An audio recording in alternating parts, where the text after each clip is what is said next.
Voilà, donc on est au chapitre 4 et aujourd'hui on va parler en particulier des pierres qui sont extraites du Jourdain et qui vont servir à un certain nombre de choses. Mais je reviens à ce que disait la dernière fois Richard, il avait bien raison, lorsqu'il nous parlait du Jourdain, il nous disait que les sources du Jourdain, elles prenaient les sources du Jourdain, c'est de se trouver au Liban ou bien en Syrie. Et c'est vrai, si on voit ici sur cette carte qui est prise à la page 33 du Atlas Amikra, eh bien on trouve effectivement, comme vous voyez ici, on voit qu'ici on a le Khoula, un petit étang. On voit ici le Yarden ici, qui remonte en passant par le Hagam Hachoula, un étang, quoi, en gros. Et on voit donc ici le Sénir, qui est une rivière qui part, vous voyez ici, Nahal Senir. C'est une source. Il y a une source ici, vous allez voir, c'est assez étonnant. On voit ici le Nahal Dan et le Nahal Hermon, qu'on appelle aujourd'hui Banias. Donc, si vous êtes allé dans le Golan, vous connaissez ces endroits-là, vous connaissez ces endroits-là. Vous voyez? Donc, vous avez raison, Richard, quand vous dites que, effectivement, on est ici dans Bikat al-Levanon, la plaine du Liban. Ici, c'est la frontière qui sépare Israël d'un côté à droite et le Liban qui se trouve à gauche. Ici, on voit Sidon, pardon. Et nous voyons ici Har Hermon, les monts du Hermon, le Golan qui se trouve ici, on va le voir tout à l'heure. Hein. Là, ici, on a une carte qui est plus détaillée. Nahal Hermon, avec Banias qui se trouve ici. Nous avons, donc, on voit ici le Sénir, qui va plutôt vers la Bik'a du Liban. Et on voit le Nahal Dan, avec la ville de Dan qui se trouve ici. Donc, ces trois fleuves. Donc, vous voyez ici, par exemple, les fameux rochers qu'on trouve surtout le long du Jourdain, et en particulier dans la portion qui est la portion montagneuse. Donc, c'est clair que dans tous les lits de tous les fleuves, on trouve des rochers qui sont plus ou moins usés avec le temps. Par contre, ici, on voit plutôt l'embouchure, là où se déverse dans le lac de Tibériade, là où se déverse la rivière du Jourdain. Alors, je vous lis un petit peu ce que nous dit l'Atlas l'Atlas de Da'at Mikra. Il nous dit que le Jourdain, le Yarden, il divise le pays en deux. À gauche, c'est donc l'ouest du Jourdain et à droite, c'est l'est du Jourdain. Mais les deux s'appellent Ever Yarden, aussi bien à l'ouest qu'à l'est, et quelquefois la Torah, pour nous différencier une partie de l'autre, elle parle en disant Mizrach HaShemesh ou Mizrach HaShemesh, pour dire que c'est Ever Yarden côté est, ou bien quand elle dit Yamma, pour dire que c'est Ever Yarden côté ouest. Donc, le Hermon, c'est l'endroit justement, les montagnes du Hermon, donc sont des montagnes où siègent des neiges éternelles, et c'est là-bas en général que prend sa source, eh bien, par les neiges qui fondent, prend sa source justement le Yarden. Et c'est pour ça que le Targum, la traduction en araméen, traduit justement le Hermon par Tour Talga, c'est-à-dire Har Hasheleg. Tour, c'est le Har, et Talga, c'est le Sheleg. On sait que le Shin et le Tav s'intervertissent en hébreu et en araméen. Euh, Qu'est-ce qu'on dit également? Donc, on a dit trois sources. Le Nahal Senir, qui se trouve du côté du Liban, le Nahal, donc le Nahal Dan aussi maintenant, le Nahal Dan. Le Nahal Dan également, qui lui, il prend sa source dans un Marianne, dans une source carrément. Donc c'est pas la fonte des neiges, mais c'est plutôt une source. Et ce Nahal Dan, ce livre écrit, Hu, ke 250 millions de mètres me'okav leshana. Il produit 250 millions de mètres cubes par an. Vehu nimna im ma'ayanot hagedolot ba'olam. Il est compté parmi les sources les plus importantes du monde, avec 250 millions de mètres cubes par an. Maintenant, le mot Yarden, Rabbi Yochanan, Darash et Hashem, Yarden. Rabbi Yochanan, donc, il fait un drash sur le mot Yarden pour dire Yored Midan. Donc, le Nahal, la rivière qui descend de Dan. Et enfin, le troisième source de ce Yarden, c'est le Mayan Banias. Donc, la source de Banias, qui en fait, dans le nom, a pour origine le mot grec Panias. Et chez les Chazal, eh bien, on trouve le mot Pamias, comme c'est marqué dans Masachet Bechorot. Et donc, on voit effectivement que le Nahal Pamias, donc on le voit ici, le Banias, tous ces trois rivières se rencontrent pour former le Jourdain. Alors, on va essayer, si vous voulez bien, de passer, voilà, ça va, de retrouver si on peut, sur la carte.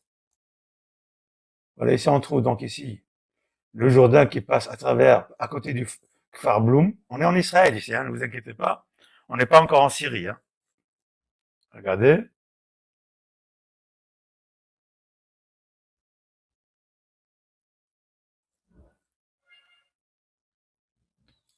Kfar Bloum. On est au nord complètement.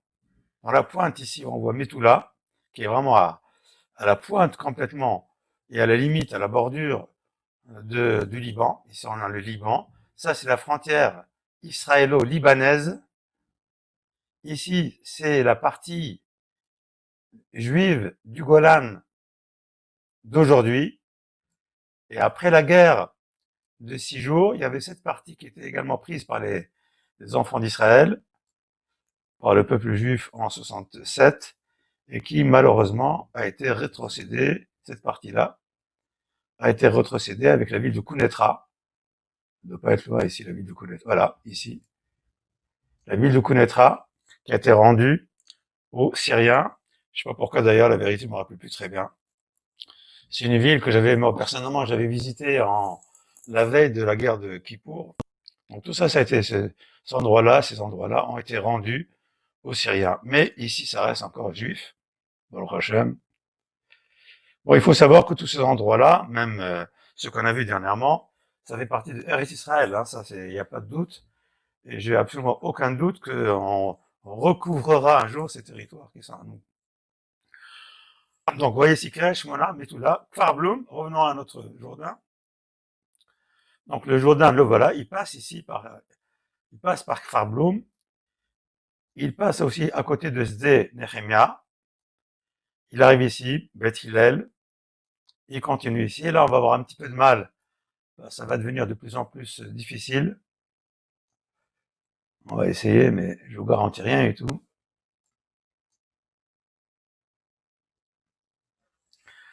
Voilà, vous voyez ici, le Chasbani, c'est le Nahal Sinir. C'est ni plus ni moins que le Nahal Sinir, fameux Chasbani. Voilà, pourquoi tu veux.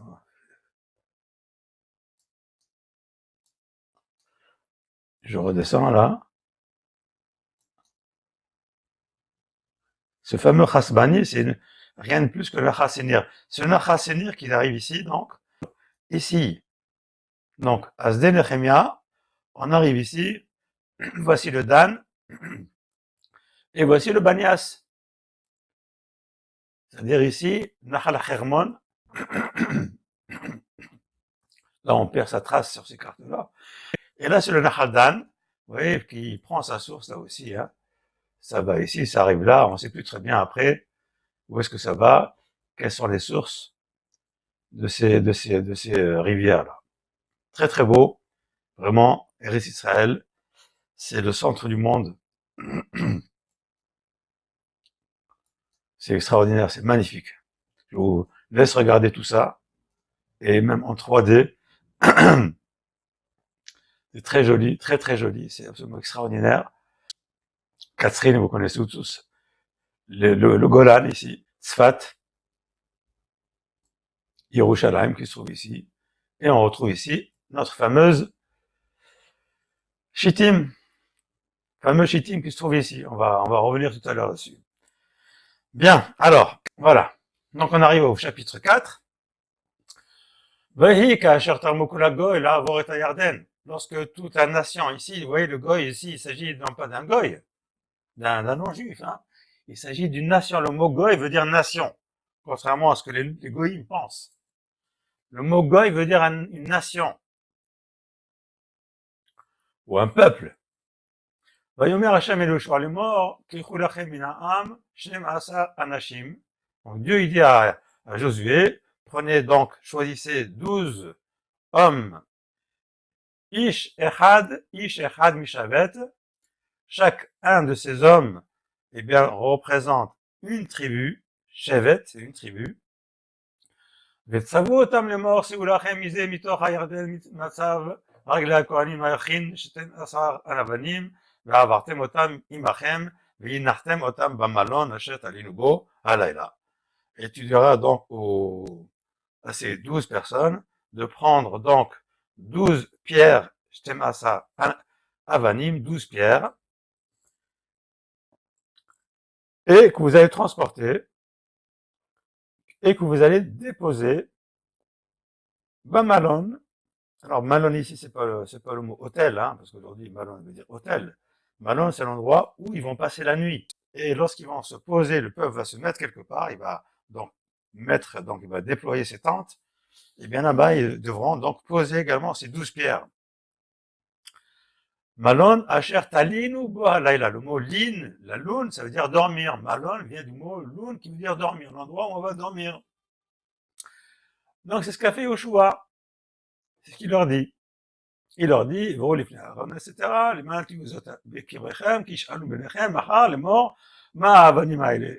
Alors pourquoi? La raison maintenant, lorsque vos enfants vont vous demander qu'est-ce que sont ces pierres-là, que sont ces pierres?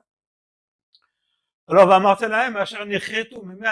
c'est pour dire, évidemment, que ces pierres sont un mémorial, un souvenir d'un naissance du miracle qu'a produit Dieu au Jourdain en coupant les eaux du Jourdain, mi pene Aaron berit Hashem, devant l'arche d'alliance. C'est en mettant l'arche d'alliance, lorsque les Kohanim ont commencé à poser les pieds dans l'eau, et pendant qu'ils portaient cette arche d'alliance, que, brusquement, l'eau du Jourdain s'est arrêtée en faisant une muraille. ועוברו בירדן, נחרטו מי ירדן, והיו האבנים האלה לזיכרון לבני ישראל עד עולם. Et ces pierres-là seront donc, elles seront donc des zikaron, comme mémorial, comme souvenir de ce miracle, des Israël, pour les enfants d'Israël, ad olam, pour toujours. On espère un jour retrouver ces 12 pierres, et qui sont normalement dans un endroit qui s'appelle Gilgal. C'est ce qu'ils ont fait les enfants d'Israël. Ils ont transporté 12 pierres, Mitora Yarden, de l'intérieur du Jourdain, comme Dieu a dit à Yeshua, les Mispar, Shifté Ben Israël. Donc, au compte du nombre de tribus d'Israël, Vaya Averum Imam, Elamalon, Vayanichum Sham. Donc, ils sont arrivés là-bas. D'accord, donc ça va, tout va très bien, et ils les ont posés là-bas. Alors maintenant ici, on voit ici, 12 pierres à Gilgal, il s'agit de ça. Zikaron d'Ibn Israël, c'est ce que je viens de vous dire tout à l'heure. Bamalon, ce Malon c'est le Gilgal, on va le voir tout à l'heure. Ensuite, on a 12 pierres dans le Jourdain lui-même. Ushtem Esre Avanim Hekim Yehoshua Betoch Hayarden. Maintenant, 12 autres pierres ont été donc installées dans le Jourdain même, dans le lit du Jourdain, par Yehoshua lui-même. Alors,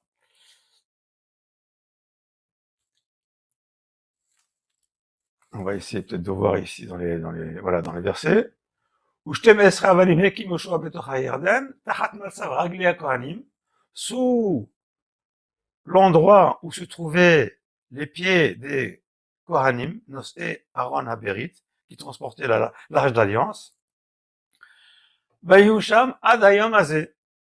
Et ils sont restés là-bas jusqu'à ce jour-là, c'est-à-dire toujours, là aussi toujours. D'accord?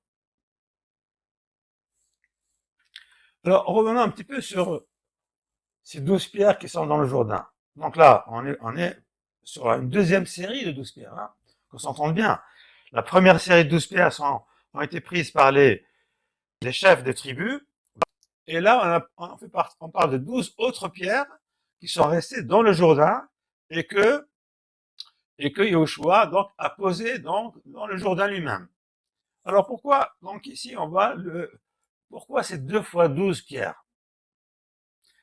Alors pourquoi Madoua Bana Yahushua 2 fois 12 pierres Gamba Gilgal et Gamba Yarden Asmo Limakomanes. Pourquoi une fois à un endroit qui s'appelle Gilgal?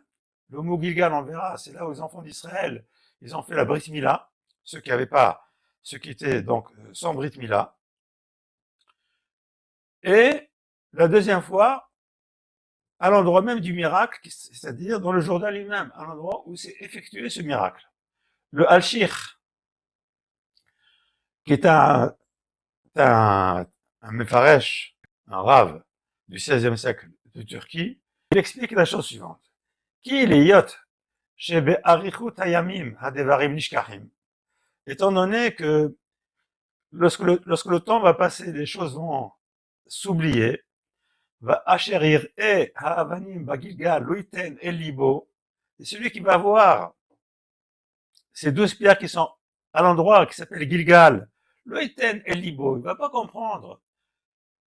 Sha'al zecher ma she'asa Hashem beyarden hu, en pensant que ces 12 pierres qui ont été installées dans l'endroit qui s'appelle Gilgal, ont été installés là-bas pour se souvenir du miracle qui a eu lieu au Jourdain. Non, parce qu'on n'est pas au Jourdain, on est là-bas, on est à Gilgal. Le Yada qui est Mehayarden Huvehu. Et il ne sait pas non plus que ces pierres-là ont été transportées, qui viennent du Jourdain. D'accord? Que ces pierres-là proviennent de l'endroit où les enfants d'Israël ont traversé le Jourdain. Al-Kain Ma'asa, c'est pour ça qu'a fait Yehoshua. On va dire Ma'asa quasiment de lui-même. Hekim Yehoshua Betoch Hayarden, Moshav Gavoa Beofen. Donc, qu'est-ce qu'il a fait? Il a donc installé sous les pieds des Kohanim, Moshav Gavoa. Il a donc installé une base suffisamment haute, Beofen Shenir haute, les Ma'ala Minamayim Shtemasa Avanim. Et sur cet endroit, sur cette base-là, il a posé ces 12 pierres de façon à ce qu'elles soient visibles, même lorsqu'il y a de l'eau dessus. Il y a les décanes, il y a timide, azikaron, kishtem asre, elu, kenegedelu. Et c'est pour ça que on peut comprendre que quelqu'un qui voit les 12 pierres aussi bien ici et ici, il fait la liaison en disant que les 12 pierres qui sont à Gilgal se réfèrent aux 12 pierres qui sont dans le Jourdain, qui correspondent aux 12 tribus de tout Israël qui ont traversé ce Jourdain. Donc le Hachir trouve ici une excellente réponse pour dire pourquoi tout d'un coup Josué a pris lui-même 12 pierres qu'il a montées dans le Jourdain lui-même. Eh bien parce qu'il aurait pensé que les 12 pierres de Gilgal ne seraient pas suffisantes pour se souvenir du miracle qui a eu lieu dans le Jourdain, c'est pour ça qu'il a mis également 12 pierres dans le Jourdain lui-même. Vous voyez ici, dans ce verset 9, nous voyons que c'est pas Dieu qui demande apparemment, c'est pas Dieu qui demande à Yoshua de faire ça. On peut imaginer que oui aussi, hein, c'est pas interdit de penser que Dieu lui a demandé de faire ça. Parce que Yoshua, c'était un navi. Et ce que fait un navi, en général, c'est toujours, ou quasiment toujours, ce que Dieu demande de faire. Revenons donc ici. Maintenant, verset 18. ויקהלות הכהנים נושאי אהרון ברית השם מתוך הירדן ניתקו כפות רגלי הכהנים אלא החרבה וישובו מהירדן למקומם וילכו כתמול שישום על כל גדותיו.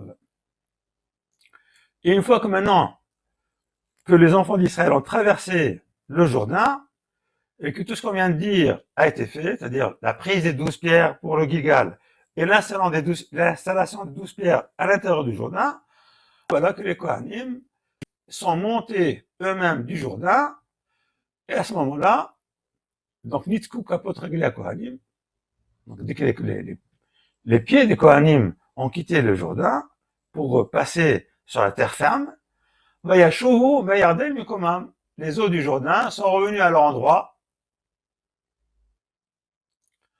Vayelchu Kitmol Shishom, et se sont mis à se déverser comme auparavant, comme hier et avant-hier, Al-Kol Gedotav, sur l'ensemble de son lit. Que dit le Malbim ici?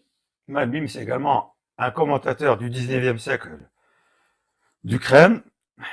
Qu'est-ce qu'il dit? Kitmol Shilshom. Qui, il veut dire, qui achar shene'ermu hamaim kefin al kefin, yichuyav shebe'et psak hanes, ishtofu bepa'am echad.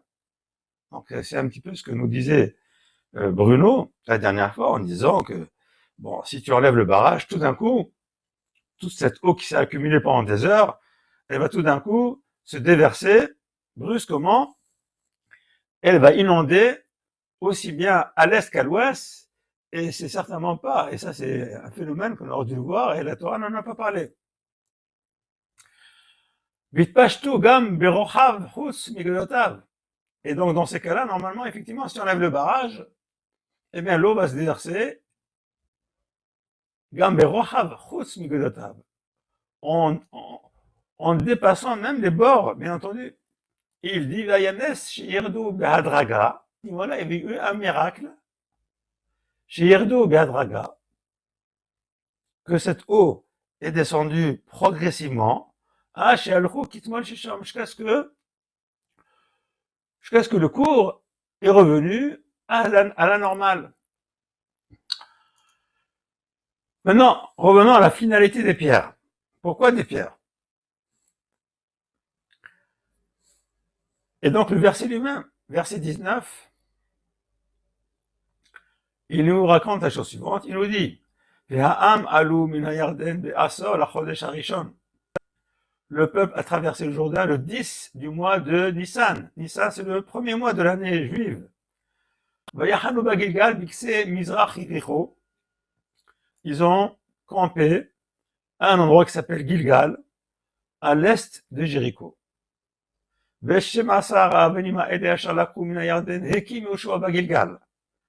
on revient sur le verset 20 pour nous rappeler que les 12 pierres qui ont été sélectionnées et prises par les 12 tribus, ou les représentants de 12 tribus, Hekim, Yoshua, Bagilgal, ont été installés dans ce endroit qui s'appelle Gilgal. Au verset maintenant 22, on dit Veodatem et Benechem est mort, Bayabasha, Avar Israël Tayardanazé. Donc vous ferez savoir. Donc ici on a ici une mitzvah de faire savoir aux enfants d'Israël, aux enfants, Bayabasha, Avar Israël Tayardanazé, que les enfants d'Israël ont traversé le Jourdain à pied sec, Bayabasha, à pied sec. Le Ma'an, Da'at Kolamea Aretz, donc ici on voit un premier but, c'est-à-dire les Benechem, les enfants qui vont venir derrière, comme pour la sortie d'Égypte. Deuxième but, les mains d'At Kolameh Haaretz, afin que les nations du monde, Kolameh, toutes les nations du monde, sachent Da'at, et Yad Hashem, qui chazaka, que la main de Dieu est forte, oui, les mains Yeratem et Hashem Elokechem Kolayamim, afin que Yeratem, que vous allez donc craindre Dieu, Kolayamim, tout le temps. Donc ici on voit deux buts, même, voire même trois buts. Un qui Pirsoumanes aux générations futures, donc relayer le miracle aux générations futures, ça c'est un point extrêmement important, de relayer constamment aux générations futures, c'est l'histoire du Ham Israël. D'accord? Ça c'est un point très très important qu'il ne faut surtout pas négliger parce que ça fait partie des Hamoudim, des socles de la foi juive. Et deuxièmement, les mandats que la Meharetz, afin que les nations du monde aussi sachent que la main de Dieu est forte. C'est-à-dire, ici on a un remèze qu'on n'imagine surtout pas que même si Dieu est dans un état de Hester Panim, un état où il cache son visage, que sa main, Hasve Shalom, manque de force. Certainement pas. La main de Dieu, elle se manifeste, elle se manifestera toujours, alors, soit de façon visible, étonnante, surprenante, extraordinaire à travers des miracles, soit de façon cachée aussi. Mais elle restera toujours chazaka. Et enfin, troisième but, mais qui est un but qui dérive des deux premiers, la crainte de Dieu.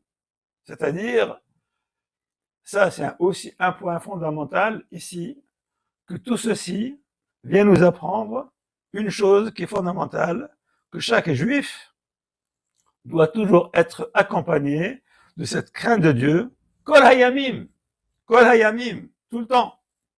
Voilà, donc on aurait normalement dû terminer ce cours ici. Maintenant, je vous mets un bonus. Et c'est quoi ce bonus? Ce bonus, ça concerne justement le précepte de Moshe Rabbeinu dans Parashat Kitavo. Voilà ce que Moshe Rabbeinu il dit aux enfants d'Israël. Il leur dit, le jour où vous allez traverser le Jourdain, El Haaretz, pour aller à la terre d'Israël, Asher Hashem Elokecha Loten Lach, que Dieu te donne, Vahakemota Lecha Avanim Gedolot Vesata Otam Basid. Tu installeras des grandes pierres et tu vas les enduire de chaux, de gypse. Donc, Moshe Rabbeinu lui-même, avant même que Yoshua traverse, et avant même que Dieu demande à Yoshua de demander aux enfants d'Israël de prendre 12 pierres, bien Moshe Rabbeinu lui-même avait demandé à ce qu'on prenne, qu'on prenne Avanim Gedolot. Alors, on n'a pas parlé de 12, on a parlé de pierres en général, grandes pierres, et qui vont être enduites de chaux. Et lorsque vous allez traverser le Jourdain, vous allez donc installer, planter ces pierres, que je vous ordonne, Behar Eval. Har Eval se trouve au nord-ouest de Shrem. Donc il s'agit de grandes pierres, et ces pierres-là vont être montées sur le mont Eval. Et c'est pas encore fini. Ou Valitasha Misbe'er Lachem. Tu vas donc construire là-bas un hôtel à UTEL, Misbe'er Avanim, avec des pierres qui ne devront pas être coupées avec du barzel, avec du fer. Comme tous les hôtels juifs, il n'y en a aucun qui est découpé ou fabriqué avec un outil métallique. Ça, c'est le Misbe'er. Le Misbe'er, c'est pour remercier Dieu d'avoir fait entrer les enfants d'Israël en Eretz Israël. Ça, le Misbe'er, est une forme fondamentale de reconnaissance qu'on a vis-à-vis de la reconnaissance qu'on a vis-à-vis de Dieu, la louange qu'on lui fait, hein, d'accord, s'exprime par la construction de ce misbéach. On voit par exemple, Yaakov Avinu, il a construit un misbéach. On voit les Avot, ils ont construit un misbéach. On voit Noach, il a construit un misbéach.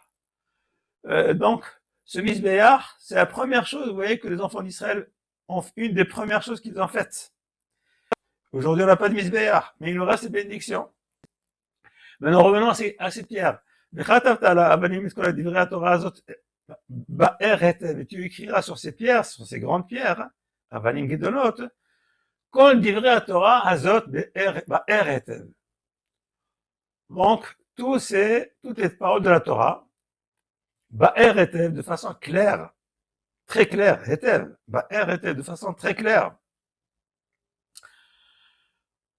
Donc ici, on est en face d'une autre série, d'une troisième série de pierres, qui sont des pierres sur lesquelles les enfants d'Israël ont écrit toute la Torah, et ces pierres ont été plantées au mont Eval, Behar Eval, plantées au mont Eval. Donc, maintenant on a affaire, donc, Rachid dit, Nimset Atormer, Shlosha Mine Avalim Hayu, Rachid fait une conclusion, il dit, il y avait donc 3 sortes de pierres, Shnemasar Bayarden, 12 dans le Jourdain, Ukenegdan Bagilgal, et encore 12 dans le Gilgal, Ukenegdan Behar Eval. Ah, Rachid nous dit qu'il y en avait 12 au mont Eval. Bon.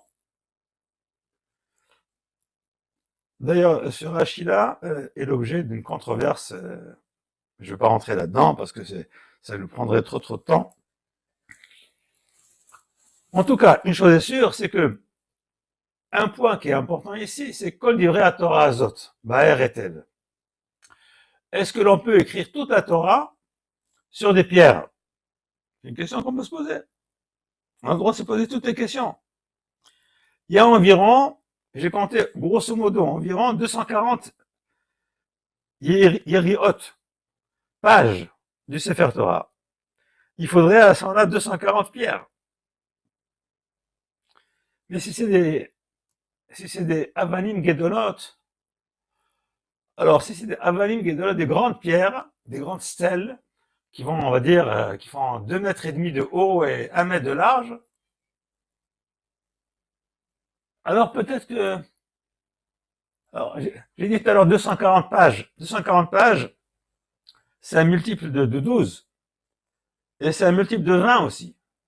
Donc il faudrait imaginer, par exemple, des grandes pierres qui fassent 2 mètres et demi de haut, 1 mètre de large, et dans chacune de ces pierres, on peut mettre 20 pages. C'est possible, c'est pas impossible. C'est pas impossible. Hein, ce qui explique ici Rashi pour dire Knegdan Behar Eval. Donc 12 pour Rashi, il y en avait aussi 12. Alors que la Torah ne parle pas de 12 ici, hein. Elle parle simplement de Avanim Gedolot.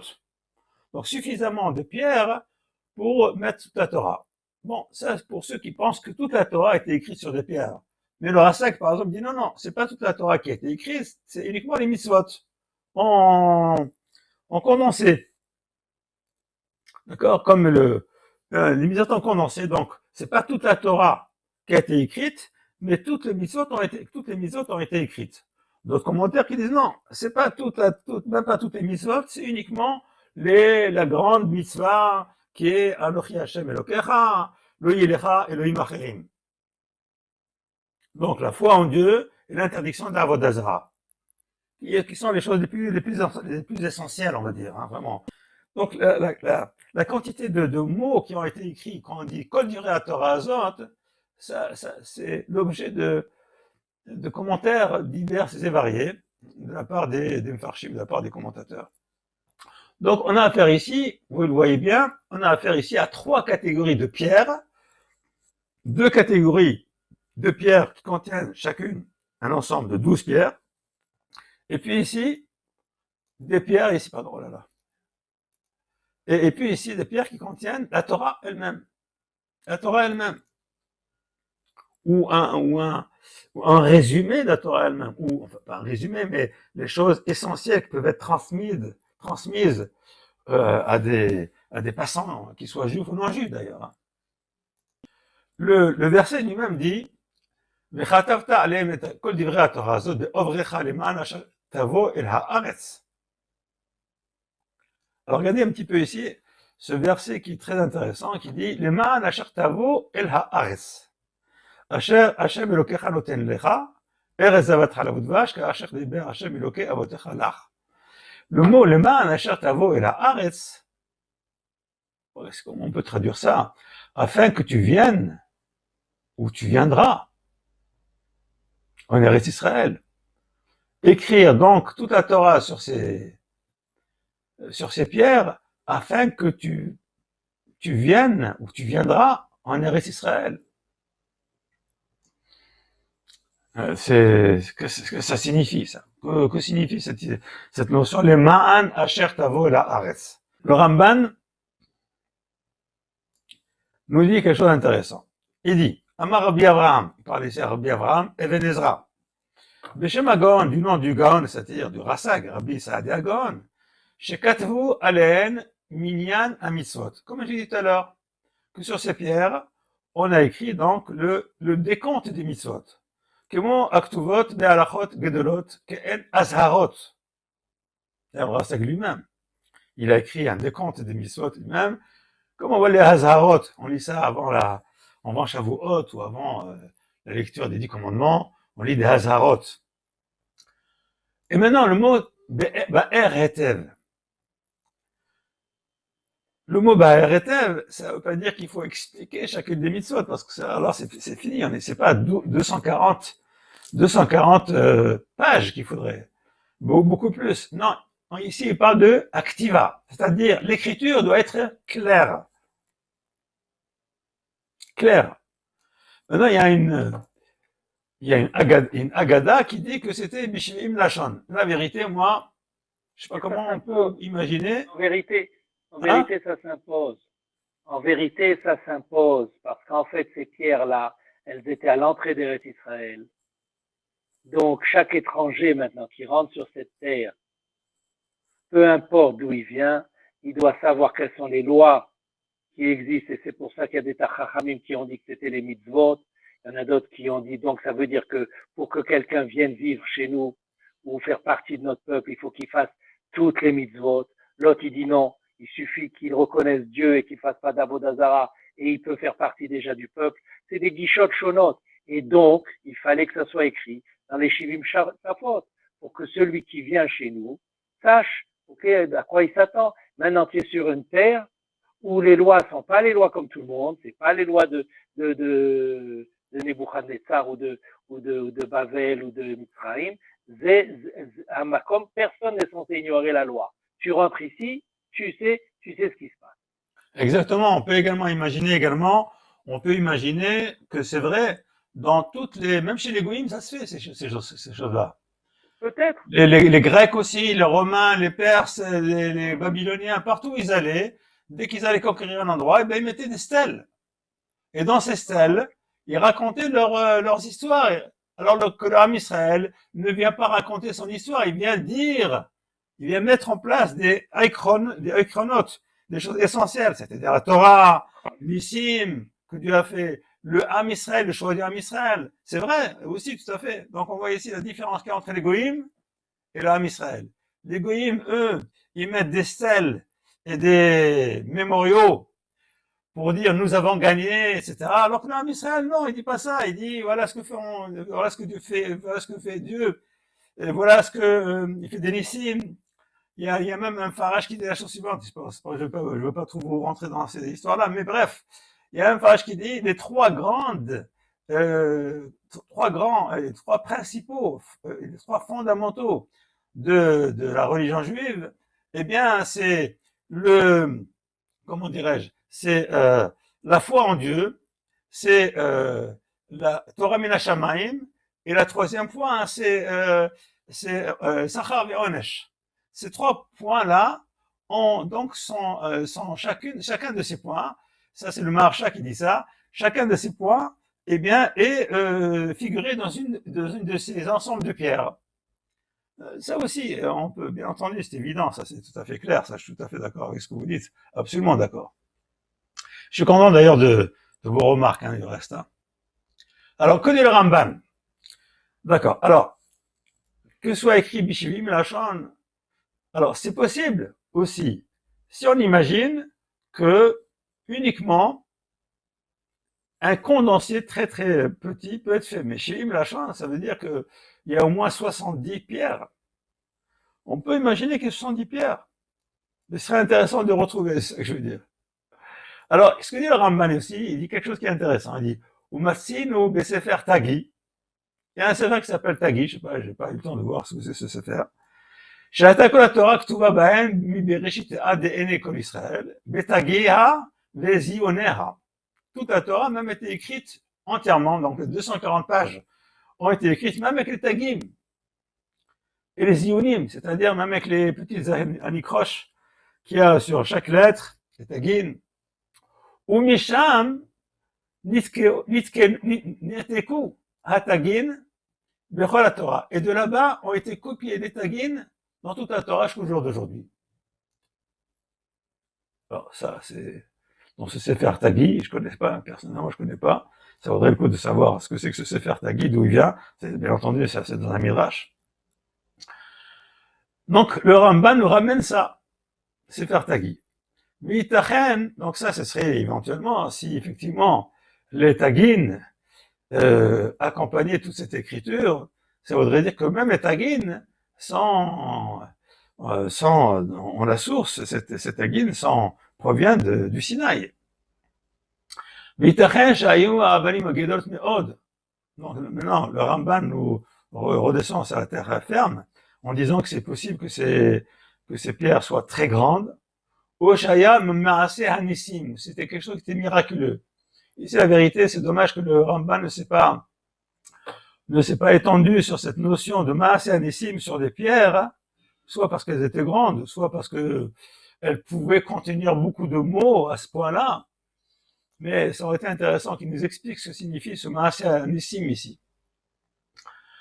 Le Man Hashem Tavo la Haaretz, alors c'est là que je voulais venir, hein, c'est depuis le début, le Man Hashem Tavo et la Haaretz. Le Man Hashem Tavo et la Haaretz, Amar Bir Avraham, c'est toujours le Vénézar, donc cité par le Ramban, qui Hashem Miazrecha im achilota lishmor mitzvotav. Écrire donc la Torah sur ces pierres, que Dieu va t'aider si tu te mets donc à conserver, à garder les mitzvot de Dieu. Car ça, c'était la mitzvah première lorsqu'ils sont arrivés en Eretz Israël. Donc ici, on voit ici que, d'après le Vénézra, ces pierres-là sont à destination d'Israël. À destination d'Israël pour dire le Malachar Tavo et l'Aretz. Que donc Dieu va t'aider. Tu gardes, tu fais la Torah et les mitzvot, Dieu va donc t'aider pour conquérir la terre d'Israël, pour t'y installer, pour y vivre. D'accord? Ou le Fidati, selon donc le Ramban, alors écoutez bien, les Malachetavo ramassent l'école d'Ivray à Torah. Donc ici, il y a une allusion à toute la Torah, en disant, Yomar, Shetirtov al ha'avanim kol d'Ivray Torah azot, que tu dois écrire sur ces pierres toute la Torah, be'ovrecha be'yarden miyad, dès que tu as traversé le Jourdain, le man asher bata el haaretz. Le man asher bata el haaretz. Qui ba'avour ha-Torah bata shama. Ah, ça c'est, vous voyez, c'est quelque chose qui ici. Le man asher tavo, ça c'est au futur. Le Ramban dit, non, il faut pas lire ça au futur, il faut lire ça au passé. Le man asher bata el haaretz. C'est à cause de ça, et c'est pour ça. Pour la Torah que tu es venu en Israël, quitte à avoir la Torah, qui va avoir la Torah, Bata Shama. Parce que tu es venu en Israël uniquement pour effectuer la Torah et les mitzvot. C'est-à-dire, le peuple juif en Eretz Israël n'a de sens, sa résidence n'a de sens que s'il respecte la Torah. C'est parce que justement c'est pour observer les mitzvot de la Torah que tu es venu en Eretz Israël. Otamo, il nous dit, donc c'est tablettes-là, ces stèles, ces pierres, sont là pour être un zikaron, un mémorial.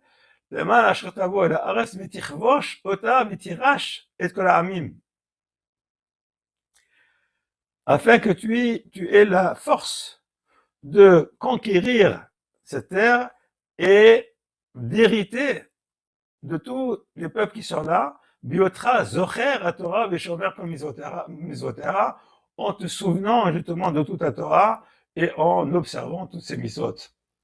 Donc ce zikaron-là, c'est ça qui te permet justement, ce zikaron-là, donc ça c'est important, sans le zikaron, qui est ici, et là malheureusement,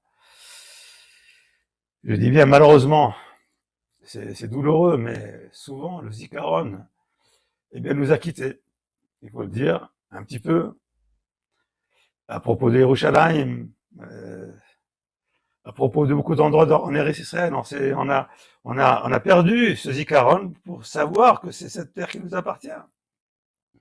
Donc sans ce zikaron, on peut pas faire ce qui bouge. Pourquoi? Parce que on oublie notre justificatif élémentaire. D'accord? Alors, puisqu'on a parlé de Moshe, eh bien, je voulais simplement vous montrer que l'endroit où, parce que c'est là, voilà. Revenir ici.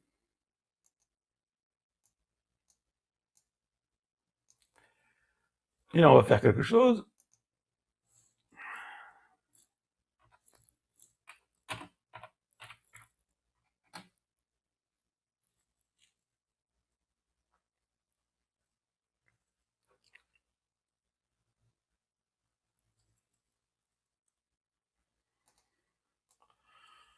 Voilà mes amis, regardez.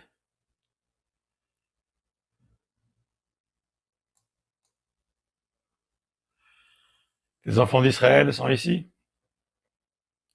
Dieu dit à Moshe, tu montes au mont Nebo. Tu fais ce parcours-là d'ici à là, et c'est là-bas que Moshe va mourir. C'est là-bas que Moshe va mourir. Après avoir dit qu'il faut prendre des pierres, etc., et écrire la Torah dessus. Ensuite, à la fin, vraiment à la fin, il va donc nous quitter, Moshe Rabbeinu, entre ce point-là et ce point-là. Vous voyez, après 12 kilomètres, 12-13 kilomètres environ, à vol d'oiseau. Et donc, Moshe a dû gravir toute cette montagne pour arriver à cet endroit-là. Et c'est là-bas, malheureusement, qu'il est décédé le 7 Adar. Mais regardez, malheureusement aussi, je dis bien encore une fois malheureusement, voici le mont Nebo.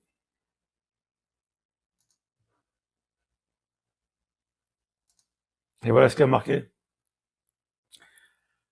Mount Nebo, Christian Holy Place. C'est devenu un endroit chrétien. Extraordinaire. Comment est-ce que les gens volent? Ils nous volent notre patrimoine. Christian Holy Place. Je ne sais pas ce que les chrétiens viennent faire là-dedans. C'est l'endroit où est mort Moshe Rabbeinu.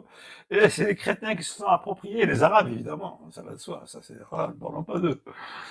Voici, donc on voit ici, il y a une tablette qui nous montre du haut justement de ce Har Nebo. En fait, c'est peut-être pas exactement cet endroit-là, mais enfin, c'est peut-être à côté d'ailleurs. Hein. Bon, ici, Yerushalayim, ici, Shrem, la pelouse, Yericho qui est juste en face, Hebron qui est sur la gauche, plutôt ici, vers le sud. Voici cet endroit absolument incroyable. Bon, voilà, c'est sûr que c'est pas Moshe qui a construit ça, ne vous inquiétez pas, certainement pas. Hein. Ça a été fait bien après, ça c'est. Voilà mes amis, nous avons fini avec ce chapitre 4. Et maintenant, je vous donne la parole. Est-ce que je peux poser une question Bien sûr. sur d'ordre sémantique? Alors, quelle différence a-t-il au niveau baraïque, je parle, entre Zikaron et Idout? Edout, c'est un témoignage. C'est un témoignage, Edout. Zikaron, oui, quand je dis Edout, je suis aide, je suis témoin, donc normalement, je fais une action positive. Un Zikaron, c'est un mémorial. La différence qu'il y a entre un souvenir et un témoignage, comme en français d'ailleurs, la différence qu'il y a entre un témoignage et un souvenir. Zikaron le Maaseh Bereshit, c'est ce qu'on dit le Shabbat. Zikaron le Maaseh Ouais. Bereshit, mais est-ce que nous étions, nous, témoins de ce Maaseh Bereshit? Non. On n'était pas témoins du Maaseh Bereshit. D'accord? Nous n'étions pas témoins de ce Maaseh Bereshit. Mhm. Au moment de la traversée du Jourdain, alors si me souviens, les Kohanim étaient en tête, n'est-ce Oui. pas? Et les Kohanim ont attendu que l'ensemble du peuple des Hébreux traverse le Jourdain, parce que tant qu'ils étaient dans le Jourdain, les Kohanim, il n'y avait pas d'eau, et donc ça a permis au peuple ça a permis aux Hébreux de traverser. Oui, oui. Et quand ils ont fini de traverser, les Kohanim sont sortis du Jourdain, et à ce moment-là, l'eau, elle est revenue. Exact. C'est bien ça? Oui. Tout à fait. Tout à fait. C'est bien ça, oui. Parce que, bon, Et il est revenu, le Malbim dit progressivement, non pas d'un coup. oui, progressivement. Ce qui a évité des noyades. Oui, d'accord. Il y a, je sais pas, j'ai peut-être raté le truc, mais on voit que on signale au moment du passage du Jourdain que Réhouven, Gad et Khatsi Ménaché sont passés. On a sauté ces versets-là, mais je pense que c'est intéressant de voir que Dafka, mettons, on signale qu'ils sont passés en tête, je crois. Ok, ça a été les premiers qui sont passés. C'est des versets qu'on a sautés quand on a lu, Oui, oui. parce qu'on s'est intéressé aux pierres. Mais si on s'intéresse aux hommes, c'est intéressant de voir que le Les Katouf, tribus ennemies sont passées, c'est exact, absolument. voilà, nous dit, ok, Vetchtem et Sarvanim, bon, ça c'est sûr, mais à un moment, il nous dit, attendez voir, c'est Dafka, on les distingue des autres. On parle pas de Yehuda, on parle pas de Shimon, on parle Dafka, ok, de rappeler qu'ils ont rempli leurs promesses. Vaïk asher tam kol ha'am, voilà, kol ha'am, לעבור, ויעבור אהרון, השם והכהנים לפני העם. Ça c'est ce qu'il a dit, M. Cohen. ויעברו בני ראובן, ובני גד, לחצי שבט המנשה, חמושים לפני בני ישראל, כאשר דיבר עליהם משה. כ40,000 חלוצי הצבא עברו לפני השם למלחמה אל ערבות יריחו. C'est intéressant. C'est-à-dire que d'un seul coup, mashtilim lanu, c'est-à-dire on nous greffe ces trois versets, ok, ces deux versets, ces trois versets, ok, qui n'ont, makarapo. Oui, parce qu'ils sont restés de l'autre côté du Jourdain. Mais les hommes, ils sont quand même traversés. Moshe les a autorisés. Oui, mais c'est intéressant de voir comment. Mais voilà, on te dit que tout le peuple. Alors tout le peuple comprend et c'est tout. Non.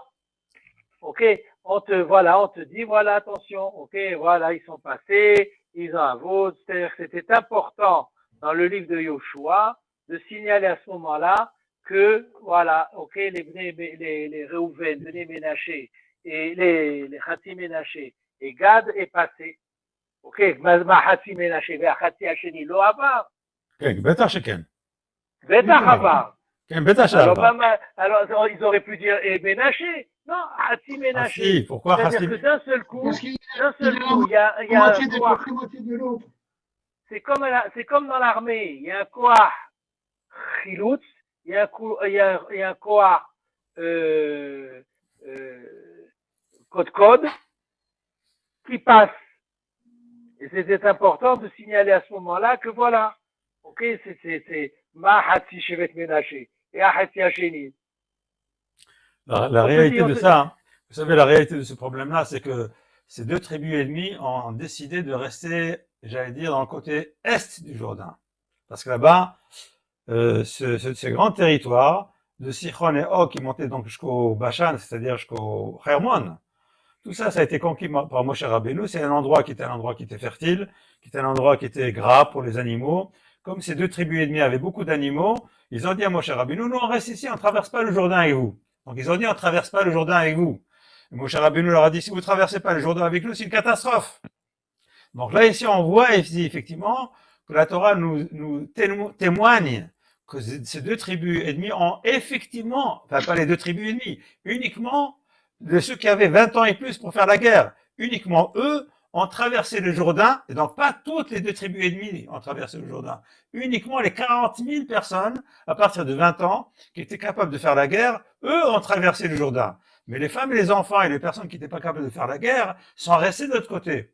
Et pour qu'ils restent de l'autre côté, les deux tribus ennemies ont construit des cabanes, ils ont construit un certain nombre de choses avant de traverser le Jourdain. Donc c'est très important de dire, premièrement, que la parole, la promesse ou le serment des deux tribus ennemies de traverser le Jourdain, de faire la guerre avec les enfants d'Israël a été observé, et deux, qu'il n'y a pas eu de division de l'âme Israël. Ça c'est important, je pense que tout l'âme Israël est passé, qu'il n'y a pas eu du tout de division.